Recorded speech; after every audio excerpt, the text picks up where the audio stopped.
Is there a strategy that'll help you grow your company faster? CEO Sales Strategies is an investigative business podcast for entrepreneurial people who never stop asking questions. Highly acclaimed sales revenue growth expert Doug C. Brown interviews CEOs, business owners, and professionals who serve them to uncover and share actionable tips and methods behind their bulletproof sales strategies. Topics covered on the show include their failures, struggles, secrets, and processes that help them succeed in selling millions to billions of dollars of their products and services, all with the sole aim of helping you grow your business. If you are eager to know the most effective sales secrets from the A players of the game, then the CEO Sales Strategies podcast is certainly the place to be. Hey everyone, this is Doug C. Brown with the CEO Sales Strategies podcast, bringing you another amazing guest. His name is Mr. Shawn Casemore, ShawnCasemore.com. He's from Canada, and we're going to talk a lot about generational selling. Generational selling meaning, hey, you're a one generation, you need to sell and must sell to a different generation, and how do you do it, right? Because somebody who's in their 20s, they want to communicate and maybe talk on a different level than somebody who's in their 60s or 70s or even their 50s. We grew up with different technologies. We embrace certain ways to communicate. And when we kind of tread upon those ways to communicate, especially when we're prospecting, we just don't really get the opportunity to have that next longer conversation because it's kind of like the approach just kind of takes it out. So we're going to talk a lot about how to make that approach, kind of the steps and stages of doing that, some of the do's, the don'ts on doing that, selling to multi-generations. Because, if you don't understand and, you're growing up, let's say, at my age, right, where I'm 60 years old now, we grew up in a different way than, say, my daughters who are in their 20s have grown up, right? We had different technology. We only had a few ways to contact people. Now there's a multitude of ways, and they shift a lot. So, certain people used to use Facebook. Now they don't use Facebook. Certain people used to use LinkedIn. They don't use LinkedIn. Certain people prefer email. Some people prefer phone calls. Yes, believe it or not, people over 40 still prefer phone calls in many ways. Texting is becoming much more of a abundant method that people like to communicate. WhatsApp, different places. And if you're international or you're doing business internationally, these methodologies actually even become a little more involved because certain countries like to use things like WhatsApp, where in the United States, we don't use it as much, right? So pay close attention to this episode. I've listened to it again and again. There's a lot of gems here we pull out. And if you get your prospecting down right and the communication down right, you will definitely sell more. Your revenues will grow. Your profits will be higher because you're going to have to, or I should say, you'll see less people, but you'll make more sales. So, the reality is your marketing spend may come down, which increases your profitability. Your prospecting may come down, which, gives you more time to prospect if you get your prospecting time is cut. So without further ado, let's go talk to Shawn. Hey, Shawn, welcome to the CEO Sales Strategies podcast. Thanks for being here. Hey, Doug, thanks for having me. So we're going to talk about something that you and I had a really good conversation on. I love what we were talking about. Are we becoming our parents, right? That thing. Yeah. And so we're talking about generational selling and, how do you run sales teams and accelerate that now through a multi-generation process? Yeah. And why do you think that's so? I know it's important, but why do you think people really need to pay attention to it now, being 2022 almost into 2023? Why do we need to pay attention to it? Well, if you take a look at what's happened in the last few years, right, with what happened in 2020, and I'm committed to not talking about what actually happened because I'm tired of hearing about it, but what happened is it really pushed a lot of people, baby boomers specifically, who are on the cusp of retirement into retirement. And in some cases, it lasted so long that they said, you know what, forget it, I'm not coming back to the working environment. So what I found in the teams that I'm working with all across North America and beyond is that regardless of the age, and there's two sides to this, I should say, to look at it. It's the age of the person selling and it's the age of the person buying. But what's really happened is a lot of the people who are now buying, who are the prospects that we're pursuing, they're suddenly much younger because the people that have retired have moved out and they were maybe in their 50s or 60s, and now they're replaced by somebody in their 20s or 30s, right? If you look at the demographics, there's a lot more millennials out there than there is any other generation now. There's actually more millennials than there ever was baby boomers. So we're being taken over, and that's a good thing. But nonetheless, as a sales professional, what we tend to focus on is the process of selling. Here are the steps I need to take in order to make the sale. And we do think about the person, obviously, when when we actually get a chance to interact with them. But what we really have to do is think about what is the age of the person I'm pursuing. And as a result of that, what are all the factors I need to consider when it comes to connecting with them and communicating? So I think the example we shared earlier is if I'm 25 or maybe even into my 30s, early 30s, and I'm not, unfortunately, and I was going to reach out to somebody, it may seem very comfortable to me if we met up at a trade show and I happen to get your business card, or who carries those anymore, but your cell number, to drop you a text. But if you're in your 50s, you may or may not appreciate the text. Your preference might be to actually get an email from me first. Why? Just because of your demographic and how you've really grown up in the working environment and how you expect salespeople to connect with you. So that's a long-winded answer to your short question, but it's something that in sales, if we want to be successful, we really have to start to think about the age and the demographic of the people we're selling to and the influence our own demographic has. Yeah, I think a lot of this, I totally agree with you. And I've noticed this. I mean, I have a 21-year-old and a 23-year-old, right? So they're in the Gen side, but a lot of millennial friends. And when we were selling, you and I, well, I'll speak for myself because I'll date myself on this one. But I remember, the 60s, 70s, 80s selling, it was very different than it is now. And I'm sure somebody back in, who was, I don't know, 50 years old back in the 60s said, geez, these crazy kids are doing this and going into the 70s, right? But I think there's another factor in here, which has even accelerated this far more than previous generations, which is technology. Yeah, absolutely. Absolutely. Yeah. I know you're not, Shawn, but I know I'm old enough to remember when dial-up came in. Right. We were talking about in those days. We were saying that speed dial was how quickly, when you have your finger in the hole and you're dialing. Speed dialing is when you force that dial to come back, and then your finger would have a red circle around it after. For those of you who don't know what Shawn and I are talking about, because you never grew up with this, those are called rotary dial phones, and you used to have to literally put your finger in, dial the phone, and it would spin back. And if you wanted to go faster, you actually pulled the dial back as quick as you could. And then when touch tone phone came in, that was like lightning speed, right? So yeah, it's almost like texting today. It's exactly. Yeah, you could actually make songs because each number had its own tone, and you could make different songs on your phone. Yeah, that's right. Fun time. We're going to sound like two old guys on this podcast. But technology really has. I remember when dial-up came in, and then DSL was the next biggest thing, right? And I used to tell people back then, I said, this is going to change selling forever. Yeah. And they would say, you're crazy. And and I'd be like, think about it. You can get information quicker than you ever have before. And now here we are today, and this has happened long before right now, but here we are today where you want to know something, what do? You go to your favorite search engine and bling, there it is. Yeah. So it's kind of made sales change because the people now who, as you said, are the buyers, they grew up with this. Mm-hmm. And so, us old traditionalists, if you will, I'm still a baby boomer at the cusp, but the old traditionalists, they wanted to go play golf. Yes. Yeah. Or meet at the country club, or whatever.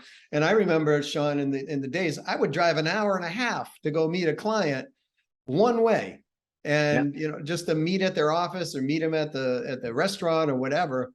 And today it doesn't seem that way anymore. They don't necessarily even want to get together for coffee anymore. Yeah. So let's talk about. All right, first, let's go to the older generation. How do you sell to the younger generation, and what do we got to pay attention to? Well, and I think you've hit the nail on the head.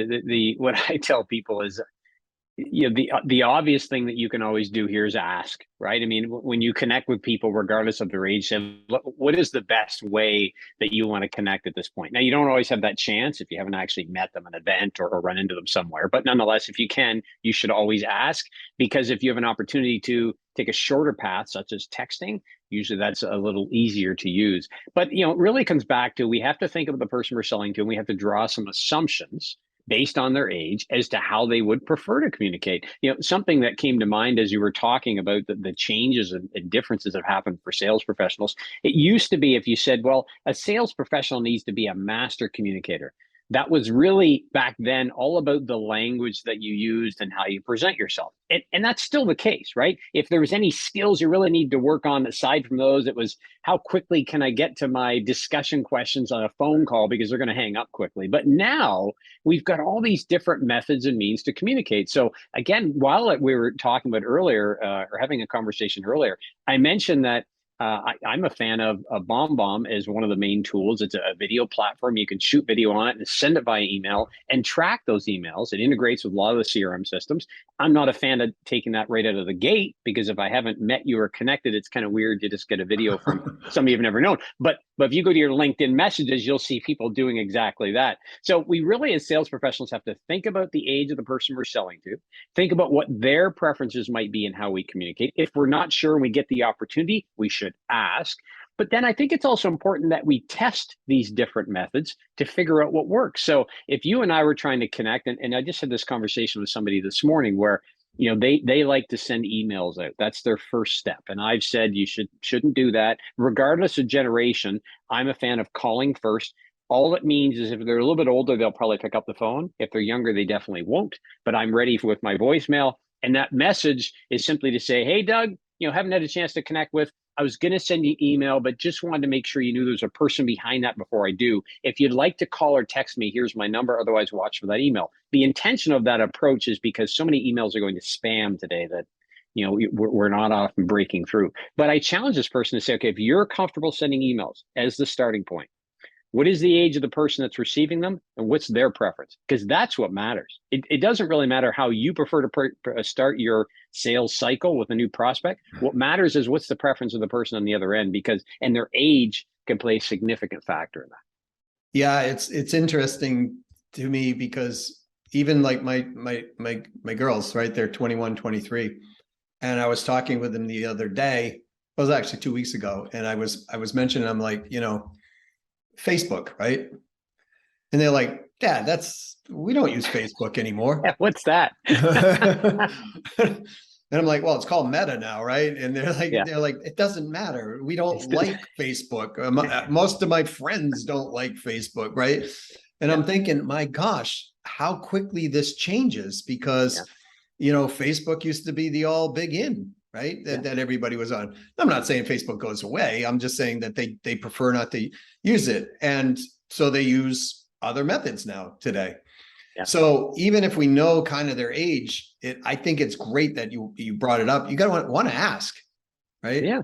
And in the old days, I used to teach this. I'd be like, look, you've got direct mail, phone call, you got email, right? Yeah. And you got in person, right? Yeah. So those are pretty much your four options.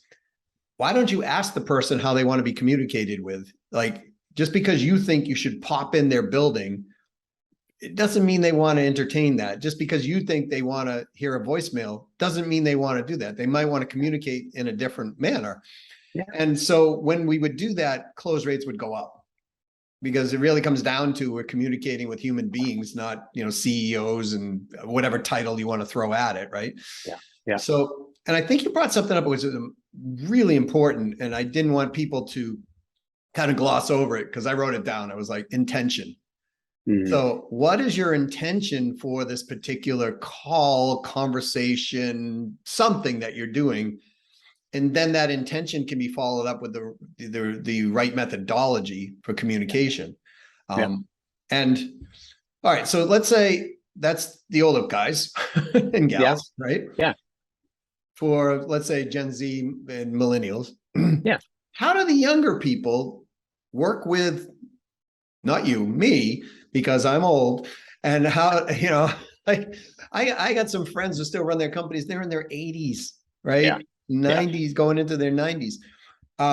They're not using social media. They've got teams of people who are using social media. But so how do they communicate with that age group? Because they're still big buyers. I mean, these guys, some of these guys own, $500 million companies. Yeah.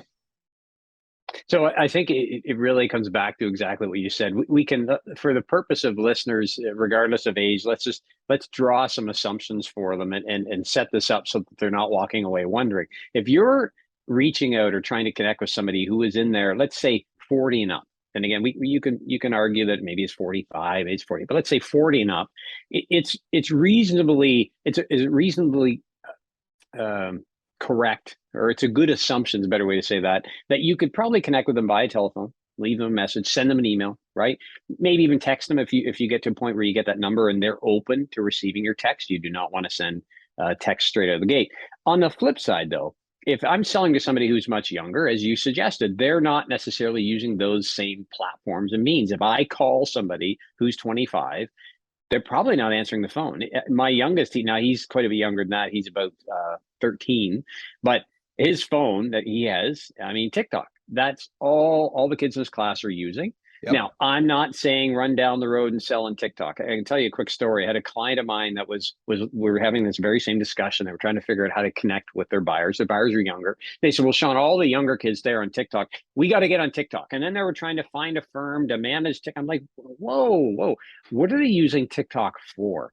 Where would they expect to connect with you? So that's the other side of this, is that there's the preferred channels by which they want to communicate, but also those channels, which are they expecting or comfortable with communicating with you on? And so TikTok might be something they enjoy watching in their spare time and communicating with their friends. Doesn't mean you want to be the guy that pops in and says, hey, I'm selling knives and you should buy these knives. So you really have to be cautious. I would say in the retail market, the closest thing for younger generations would be Instagram, that you can use that as a way. But keep in mind, from a sales perspective, our goal is really to create a connection.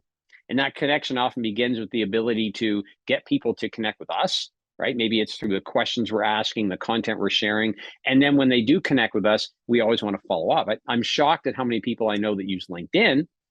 And when a connection request comes in, or if they send a connection request and the connection happens, they don't do anything with it. Right. They don't send a follow-up message. And I'm like, what are you doing? You just lost the opportunity. And keep in mind, if I connect with you on social media, that platform is owned by somebody else. So I want to get you as quickly as I can off that platform and into my world, which might be telephone, face-to-face. So younger generation, if you're trying to sell to somebody who's younger, take a look at the platforms they're using, but ask yourself the question, are these platforms they would expect to hear from me or not? And if the answer is no, then keep going down the list, because to build on what you mentioned a minute ago, it used to be we had telephone, email, direct mail, and in person. Now we have all of that and a variety of social media platforms from Meta to Instagram, TikTok, you name it, depending on what we're selling, to video conferencing type solutions like BombBomb and that kind of thing that we can use, texting, instant messaging, WhatsApp. I mean, the list goes on and on. I had a client who was trying to sell into Mexico. And so I went and traveled with them. And one of the things you would do if you're to sit in a meeting, the first thing you'd say to somebody after you say hello is, hey, what's your number so I can WhatsApp you? Right. And they will happily say, here's my number. You send them a WhatsApp right then and there to get them to confirm, because they will not focus too much on their email, but you send them a WhatsApp, boom, they're going to respond. So, it really is looking at, again, what are their preferences? And the best way to do that is in the moment with them. Say, hey, and I tell people, if you go to a conference or a trade show, somebody says, do you have a business card? Say, oh, sorry, I'm out of business cards. But what's the best number to reach you at? And while you're staying there, you put the number in, or if they give you an email, put the email in. So I'll send you a test right now. You'd be shocked at how many people wait for it. Oh yeah, I got it. Awesome. I'll send you a note after today's event, right? Now you've got a direct channel in the means that they prefer. So there's a lot to unpack there. So what do they expect? Very important. Yeah. Extremely important, because where do they expect to see you, right? Yeah. Like, you don't expect, somebody to show up at your front door at your home at 7 o'clock at night, go, hey, I'm here to talk about the big contract, right? And I mean, you just wouldn't expect that. So, or maybe you would, but you want to ask them, right? As you were saying, then maybe they would expect it. But the expect to channel is really important because we can make assumptions, but we Yep. don't know. Now, the other thing is follow up is key component. I mean, when you said that about LinkedIn, I can't tell you how many times I've had that happen to me, where people reach out, I'll connect with them, and I never hear from them. And it's Yeah. like, okay, well, they're not somebody who is going to be long term. I can tell, right? It's kind of like, in the old day, the most beautiful girl in school, you had the nerve to ask her, "Hey, can we go out somewhere?" And she goes, "Yeah, sure." And you go, "Okay," and then you never I'll talk let to you know. her. Yeah, I'll give you a call sometime. Right. Right. You never call, right? That type of thing. Yeah, It's like, what did you go through all that effort for exactly. to get to that place? So follow-up is extremely important, and not just one time, right? I mean, you and I both know this, Shawn, that we've got to follow up as a common courtesy, Yeah. but people don't look at it that way. They look at it as, oh, this is another chore to do. But I mean, if you think about it, when we're dating somebody, for example, right, we follow up all the time when we're initially Yeah. dating. We send them Yeah. little cards and messages and voicemails or flowers, whatever, what you're into. But we're constantly following up to bring the relationship closer. But people Yeah. don't think about follow up that way. They think of, oh, it's just like, I got so much going on. It's like, okay, well, work harder, not smarter, if that's what you want to do. Um, have a question for you, because you're the expert in this, right? So it's multimodality. I don't know, can't ask. Could I try multimodality? In other words, could I try an email? Could I try LinkedIn? Could I try Yeah. a phone call? Do I put it into a cadence that way just to kind of see what their preference is? What would I do? Yeah. So let's run that in a scenario to back up what we said before. What if you can't ask somebody what their preference is? Or what if they haven't told you, right? So what do you do then? Well, you have to make some assumptions based on their age and based on that, where might they expect to find me? Once you've figured that out, then you do some tests. I just had a call prior to our discussion here with a coaching client, and what we walked through is what their progress has been in reaching people over the last month. What's been the most successful based on the age and demographic and profession of the people that they're trying to reach. Trying to reach somebody in HR, they're going to be a little bit different than trying to reach a business owner or trying to reach an entrepreneur, or trying to reach a production manager, right? They all have different roles. And as a result of those roles, it can mean different priorities in their day, et cetera. So, taking a look back at what has been your own personal best practices and then replicating those is the best way to find what really works if you can't ask directly. But the challenge becomes, here's what happens a lot of times in reality. And again, somebody just said this to me recently in a call. I said, I like email. I like email for prospecting. And I said, okay, well, why is that? So it's easy. Just cut and paste a message, blast a bunch off, see if I get any. And I said, okay, that's fair. But let me tell you a quick story. So I'm not a fisherman, whatever the right terminology is. I find that putting the worms on the hook are gross and it's just not my thing. And getting the fish off the hook's even more gross. I will eat fish, but that said, so when it comes to fishing, right, I can put a worm and I can just cast a worm. But over time, the worm loses its energy. It slowly dies on the hook. Bits and pieces are gone, and nobody really bites the worm anymore. So when it comes to any kind of outreach, whether I'm sending you an instant message, a WhatsApp, an email, whatever, it's got to be somewhat personalized to you. If I make it too cookie cutter, a lot of people pick up on that. People today are uber sensitive to personalized experiences. You mentioned Meta earlier. All of these social media platforms, and all of us here know that they have algorithms in place that identify our behaviors and habits on the platform and otherwise, and then they give us information that they think is looking for. It's the very reason why you Google something and all of a sudden you go to Facebook and there's an ad for it, right? So what the indirect outcome of that is that it has taken all of us and trained us that we get exactly what we want. And as a result of that, when we're trying to reach out to buyers, we don't want to be cookie cutting anything. It doesn't mean I can't replicate what works, but I want to make sure I'm making slight adjustments and tweaks based on the person I'm going after to personalize it and to try and add value, because that's what's really going to get your attention. Otherwise, I look like every other salesperson out there that's blasting an email to them or sending a voicemail. So you really got to be asking yourself, Once you pick that modality, you do some testing, you figure out what works, then make sure the next step is to make sure you're personalizing this to some degree. You're adding value in those interactions, because that's how you're going to set yourself apart from all your competition that's doing exactly what you're doing. It's sage advice. And we're speaking with Mr. Shawn Casemore, ShawnCasemore.com. Shawn, I imagine people going, how do I get a hold of this guy? Right. You know, so let's cover that here. Sure. How do they get a hold of you? Probably best way is, as you mentioned, Doug, just you can visit my website, ShawnCasemore.com. There's all sorts of resources, newsletters, you name it. You can root around. There's ways to connect with me there if they do want to reach out directly. You can also connect with me on LinkedIn. I spend a lot of my time there, which if you sell in the business world, I would highly recommend anybody of any age spend some time there. So that's another way you can connect with me, send a message, whatever's easiest. So or you can just Google me, because I seem to have a number of pages now that are scrolling up. All good though. So thank you. So if people didn't just realize what we just did, as well as I just asked you your preference for contact, right? So exactly. So then the question was, where would you expect me to contact you on? Yeah.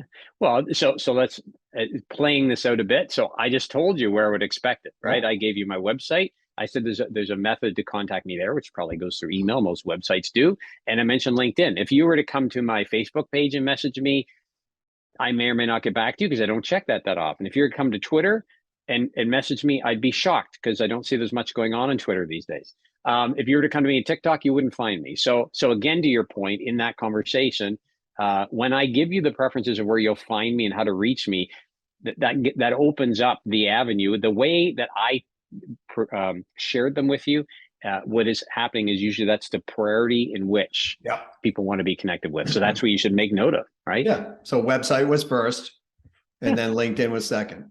Yeah. Yeah. And what you can do when you're doing this with a prospect, what you can do is, and I always suggest transparency. So let's say for a moment, let's play this out. You say, okay, I'm going to reach out to Shawn. I'm going to go to his website. You go to the website, you reach out, you don't hear from me. If you decide, well, gee, that's funny, I'm going to try LinkedIn, always refer back to the other contact points you've made. So you might say, hey, I tried to connect with you on your website, didn't hear back, so thought I'd try here. You want to create that transparency, because I find when we don't do that, it can seem like we're trying to attack them on a multitude of angles and not really focus on their best interest. So, right. And it makes sense, because sometimes email doesn't get through. Yeah. Yeah, right? Absolutely. Yeah. So I know I've had that. People have been, hey, like, I've been trying to get a hold of you. And I'm like, I got nothing. I'm like, you know, I look at my spam, I look at my deleted stuff. I got nothing, right? It just didn't come through. So, and I think you bring up a really good point. You know, people always want to increase their sales. And I have found that the master prospector will always outsell the master closer. Yeah. And so what we're talking about is being a masterful prospector at this point. And you can be a good closer and be a great prospector, and you'll outsell master closers every day. I've never seen it not happen, put it that way.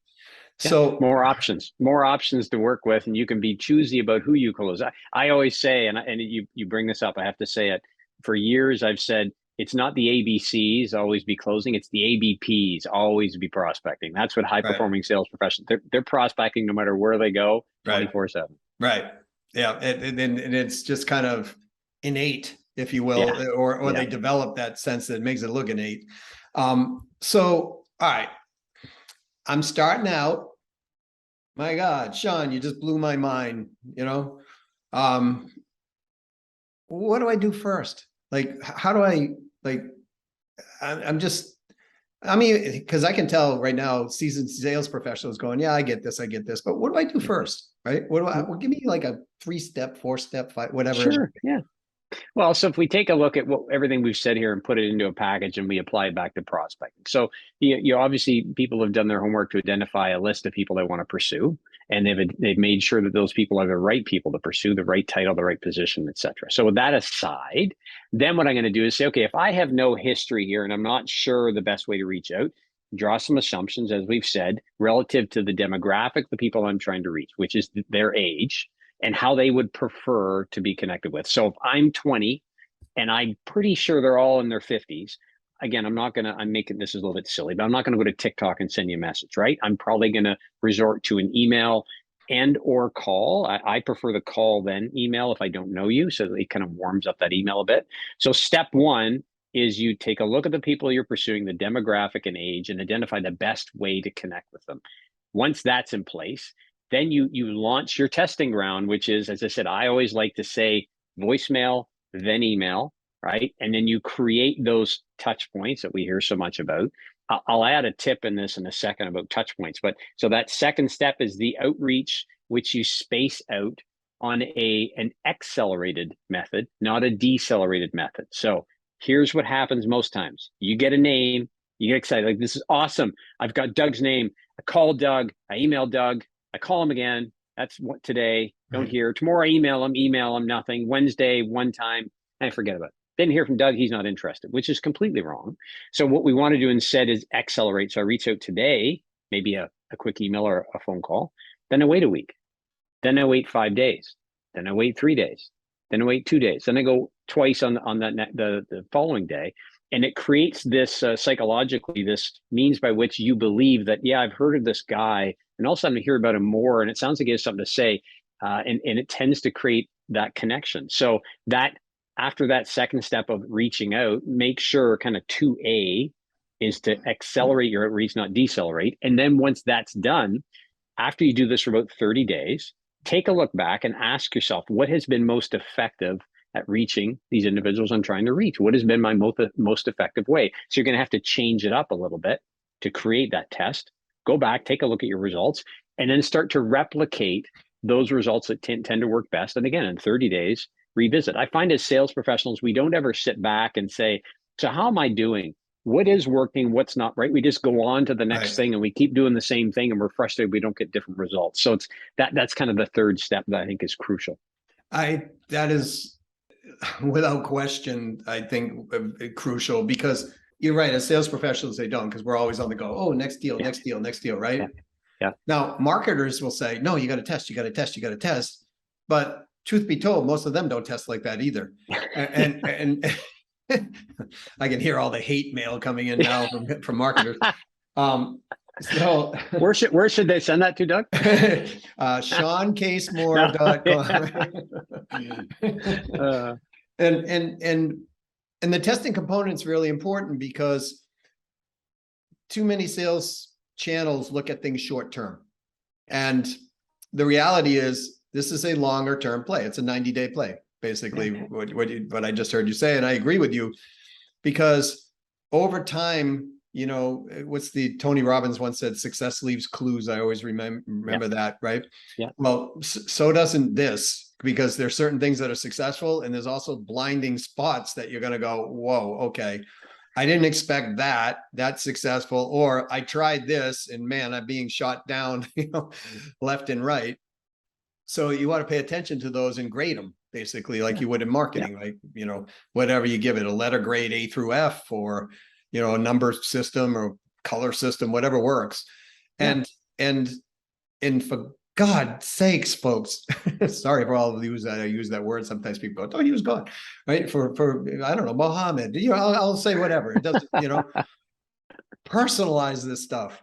Yeah. Just as Shawn said, personalize this, because the thing is, how many, I can't count how many, but I get so many like lame just stuff that comes in, and it's like, I check the company out and I look at the offer or whatever on the website. I'm like, this is pretty cool stuff.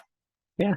But the approach, it's like walking up for a first date and going, hey, hi, you want to get married? And they don't know who you are. And it's like, they're just going, or those, Shawn, I suspect you probably got those too. I don't know, in Canada, you're a heck of a lot more polite than the Americans, but we'll see. You know, hey, Shawn, this is Doug. I'm great. My company's great. Here's the reasons why you should pay attention to me. You know, those type of messages as well. I get those sometimes in voicemails. I get those in, and it's like, why, right? Yeah. Why? Yeah. So what's personalization? Can you give a couple tips on what you should look for in personalization? So obviously, and the common one is, here's what tends to happen when we say personalization, people think, oh yeah, I put their name in it, right? And I spelled it correctly. So check the personalization box. But you have to think of your opening line, whether that's an email or a message or whatever the case might be, even if it was a direct mail and then a letter, that opening line really has to resonate for them to read anything else. All of the studies show that anything that we read typically, and again, a lot of this goes back to how social media has influenced us. Right. We look at the top line, we look at the bottom line, and if those seem interesting, I might touch on some of the rest. I'll kind of jump through. So you don't want to be verbose, but that first line really has to resonate with them. So it can't be something that's generic, like, I think you need higher return on investment, or it's got to be something that grabs their attention. So you can figure that out just by looking up their company, or again, if you know something already about these people that you're trying to sell to, if you've been in the role a little bit, you know some of their pain points, test out and say, I was recently talking to Bob at ABC company down the street, and Bob is challenged with whatever the case might be, wondering if you're facing similar challenges. And that opening line, I mean, it's either going to get you or it's not. But at least I know from trying that a few times, if it gets you and gets others, okay, now I have an opener that's going to work. And then I focus on my closer. So it's really grabbing the opening and closing line to get people's attention. The last thing you want to do is make sure I'm a fan of using some sort of CRM that you can use to send emails and to make calls in. You can do it in one platform, especially, I'm a big fan of HubSpot. I don't get paid to say that. That's just my personal preference. But when you can see if somebody opens an email or they open it several times, now that gives you the impetus to say, okay, well, there's something grabbing them here, but they're not biting, right? The fish is not on the hook yet. Why is that? And then I'm a fan of kind of using a provocative statement. I emailed a gentleman a couple of weeks ago that I had met him, had a good conversation, and he says, you know what? I want you to reach out. We should have a coffee. I want to ask you a couple of questions. I said, okay, no problem. So got back, had his business card, sent him the email. Great. He opened it, nothing. So I sent him another follow-up email and left a message, right? Hey, just following up, make sure you got the email. A couple more opens, nothing. So I sent him, this is the provocative one, where they haven't really grabbed a hold of this yet. I replied, because I know he's opening the email, so I know he's getting it. I've left him a voicemail, and none of this has worked. So I sent him a message back that said, typically when somebody doesn't respond to the email after we've met, it's for one of three reasons. And then I put in two that were serious and one that was a joke. Right. So the first one is because they're too busy with XYZ. The second is, they've been on vacation and whatever the case is. The third is the problem that we were discussing at the time has now been completely absolved and doesn't exist in the organization. Which one of these three is most relevant in this situation? You'd be shocked when you ask people questions, pointed questions, how many people will respond because they want to correct you. They want you to, so after the opening and closing, make sure there's some questions in there, or a question preferably, that really grabs their attention and makes them want to respond. So that's how, you're kind of breaking this down into micro points here, but that's really how I would broach this, using this approach in order to make sure I try and get a response from the person I'm reaching out to. I love what you did in the last. It's, it's the old go for the no, right? Type process. So many people, and I'd love to have you back on another episode of the CEO Sales Strategies podcast. We could just talk about questions and what you're supposed to ask, but too many people are worried about hearing the word no. Look, folks, I promise, if someone says no, you won't dissolve into sugar, into water. It won't happen, right? Your life's not going to be over. And the reality is that if you don't go for the no, they don't respect you enough anyways at that point. So when you go for the no, I mean, I've sent stuff out like that. And I like to use humor a lot at the end on the ridiculous one, right? Like I'll put in something like, number one, number two, number three. Number three is you've been kidnapped by dolphins and they pulled you out to sea, something like that, right? And so it's usually people will type back something or respond back, go, that was funny, it made me laugh, right? Or whatever it might be. Yeah. So don't be afraid to challenge these people when it comes out. Your time as a sales professional, whether you're the owner or the CEO or whatever you're selling to, they will respect you when you respect yourself. and you let them know where you're coming from. If you position subordinate, you've kind of already lost the positioning in the process. So I love what you did. So thank you for sharing that. Shawn, I could talk to you all day long, but I know people, there's a certain time on these podcasts that people go, Doug, too long, right? So, so I'm going to thank you for being here. I welcome you back on another episode if you like to be. And Sure. any last minute closing, anything? Well, yeah, quickly, I'll tell you that what the third point I actually put on that email was, and this is something you and I discussed. So my you can't really see it well. My latest book, The Unstoppable Sales Machine, just came out a couple months ago. And what I actually said in the third point was, you've read the book that I gave him, because I did give him the book. You've read the book that I provided you, and your sales are suddenly no longer an issue. Now, again, haven't got a response yet, so we'll see. But nonetheless, if people are interested in kind of furthering some of these ideas that I'm sharing, they can go to Amazon. Unstoppable Sales Machine is the name of the book, and love if they want to grab a copy. They can reach out to me, and I'm happy to send them a personalized copy if that's their preference. Ooh. Yeah. Don't. Oh, I got to tell you something here, Shawn. So, John Maxwell. Oh, yeah, John. John Maxwell. It blew it out of my mind. When no one knew John Maxwell, didn't know who he was. I happened to be at an event, and he had a book that he had, and I walked up and I said, you seem like a pretty smart guy, right? He was a preacher turned leadership guy, right? Yeah. He said, well, I really appreciate you telling me that. I said, I'd like to get one of your book. He goes, let me take the book, and if you get a course, I'll personalize it and I'll sign it. Right. And he did. Yeah. Well, guess what? That thing's worth a heck of a lot more money now because I have a personally autographed book from him, from Chet Holmes, from different people. Right. So awesome. I recommend everybody contact Shawn and get the personalized edition. So that's awesome. All right. Well, Shawn, hey, thanks for being on the CEO Sales Strategies podcast. Thanks, look forward to another episode together. Sounds good. Whoa. All right. I got a lot of notes here.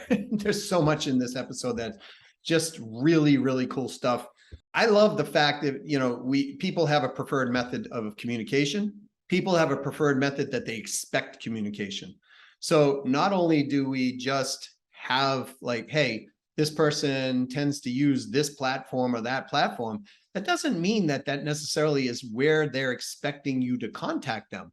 So you want to qualify that. You must actually, otherwise you're breaking rapport, right? They just don't like you as much if you're kind of irritating them because you think X and they're thinking Y. And remember, when we're prospecting somebody, it's really more about equal share, but it's got to be a fair share proportionate to what they're seeking in addition. So don't forget to test and measure everything. Thought Shawn did a great job on that. 90 days, test, measure everything. You're going to adjust. People are going to say no. People are going to say yes. People are going to give you ideas. People are going to give you feedback. Take that information, test, measure, measure, measure. Don't forget to follow up. My gosh, I can't tell you how big of a challenge that is. Well, I can. It's a huge challenge for people. They just don't follow up over and over and over again. They do all the work to get there and then they don't follow up, which is expected from us, of us approaching someone else. Try multimodality.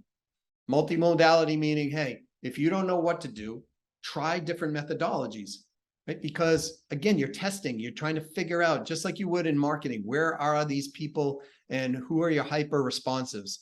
Hyper responsives being those people that you reach out and they go, whoa, yeah, boom, let's talk, right? Those are the people who are qualified to talk with you, the hyper responsives, and get them qualified. Man, you bring those in, your numbers just go up. So if you like the subject matter that we had, I did, reach out, let us know. If you have some type of subject matter that you're interested in, but you're like, hey, I don't have an expert to talk about it, reach out to us at youmatter.com, at ceosalesstrategies.com. That's youmatter@ceosalesstrategies.com. Let us know what that is. If it's in line with leveraging your sales and creating, business growth, maybe we'll run an episode on that and we can bring you that expert in. We'll source it, do all the work. You get the information. If you think you'd be a good guest, reach out to us and let us know. We'll evaluate that. If so, we'll have you on the podcast. Now, if you love this podcast and you want to share it with other people, I'd be grateful that you would do so. If you want to give it a great review, please do so. The more reviews, the more people that comment on these things, the better it is for us, the better it is that we can keep sharing this type of information. And of course, if you want great information, to talk with about this episode, reach out to Shawn at that point. If you know anybody that wants to be in the top 1% of sales globally in their industry, maybe yourself, someone who works for you, someone you work with, someone you know, have them reach out to me at doug@ceosalesstrategies.com, and we'll help them take it to those levels that they're seeking. So until next time, this is Doug C. Brown with the CEO Sales Strategies Podcast. Go out and sell something, sell a lot of it, sell it profitably. Don't discount when you don't have to. And, play win-win and make people happy. You win, they win. It's a better world in that case. Until next time, Doug C. Brown with the CEO Sales Strategies Podcast, signing off to your success. Okay, guys, that's great. Thanks so much.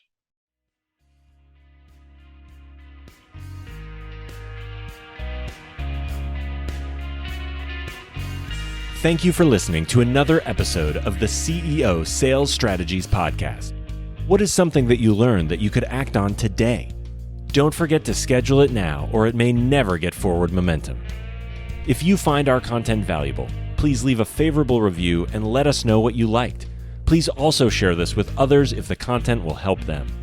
For our show notes, other episodes, and more interesting content and resources, please visit ceosalesstrategiespodcast.com. See you soon, and to your continued success.